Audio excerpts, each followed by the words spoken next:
Today, I'll be discussing whether you should be pulling Yunli and Huo.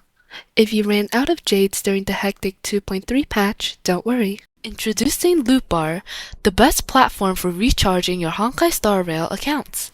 With Loot Bar, you can get safe transactions, incredible discounts, and super fast delivery. The top-up process is quite simple. Let me show you how easy it is. Just go to lootbar.gg, enter your account UID, select your recharge amount, and you're done. Today, I'm buying 3,280 shards, which normally costs $50, but is reduced to $42 on Loot Bar, so you get to save 20%.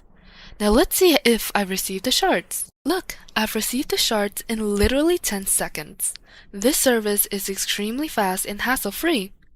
All recharging goes through official partnership routes with Hoyoverse, so users get to enjoy all official Hoyoverse recharge events. Even bigger content creators like Dukaja, David Times, and Toshi use Loot Bar for recharging purposes. So what are you waiting for? Click the link in the description and join Loot Bar today. Don't forget to take the 5% off coupon for new users. As per usual, I know a group of people already decided on pulling because of Yunli's feet or whatever. I won't judge your taste, but do use the link in the pinned comments if you're going to top up.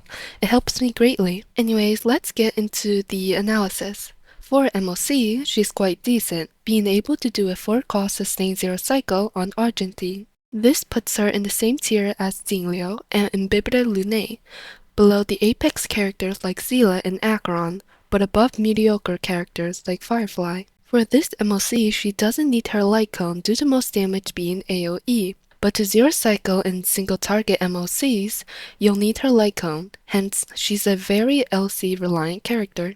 She's also countered by this enemy, who despite having a hit animation, doesn't trigger counters. Pure fiction wise, she's even worse, because there's only so many times the enemies can move in a set amount of time.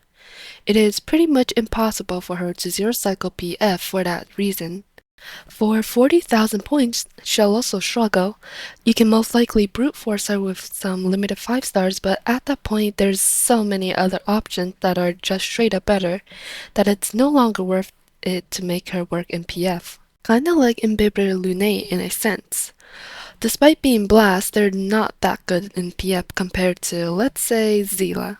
In Apocalyptic Shadow, she can be a comfort pick, but won't have any low AV clears due to her damage being once again tied to enemy moves. In AS, every AV counts. For a DPS that can't front load their damage, this mode is a nightmare. She's even more backloaded than DOT and Firefly's team combined. But once again, if we extend the battle to, let's say, 700 AV, she can be functional, just not for pushing the limits. Even a clear under 100 AV would be a struggle for her. AS is mostly break-based, and her toughness damage isn't too good either.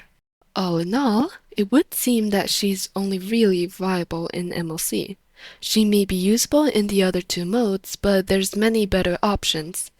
I would only recommend you pull her if you don't have a second DPS, or if you like her design. If it's the latter, then you genuinely have trash taste, no ifs, ands, or buts. She's using a child model, not even a maid model, so honestly, there's no argument for her being good due to model. And the only achievement tied to her is unlockable in 2.4 events, so that's not an excuse for pulling either. Only pull if you need a second DPS or are collecting characters, otherwise save for 2.5. There's a reason 2.4 is called the new 1.5. She's a better Clara in every way, but being better than Clara isn't really a feat.